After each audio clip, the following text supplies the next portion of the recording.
Andrew is no longer a duke, he is no longer a prince, he is soon to no longer be a tenant at Royal Lodge, but he is still the King's brother and the future King's uncle.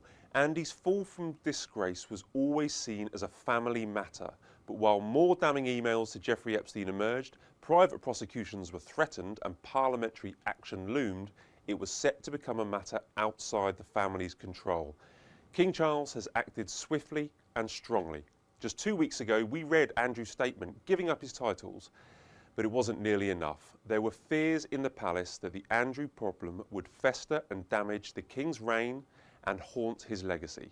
Just giving up the use of the Duke of York title and remaining at Royal Lodge would not do. Charles had to move.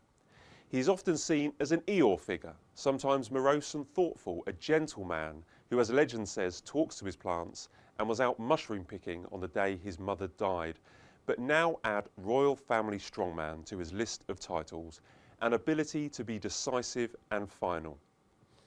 Yes, I believe he has found the whole situation terribly hard, and there is a kindness in his decision. A new home will be found for Andrew at Sandringham, and the King will also privately fund his brother's new life. He has wielded the axe with one hand and offered reconciliation with the other. And there is also concern behind palace walls on the toll that this has taken on Andrew and ex-wife Sarah. But if the King can strip titles this easily, then there will be uneasy glances from Team Sussex in California, a shot across the bows of good ship Montecito, if you like.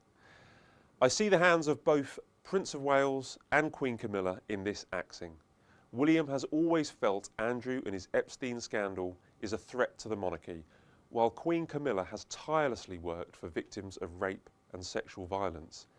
It is telling that the Buckingham Palace statement that, and I quote, says, "Their Majesties wish to make clear that their thoughts and utmost sympathies have been and will remain with the victims and survivors of any and all forms of abuse."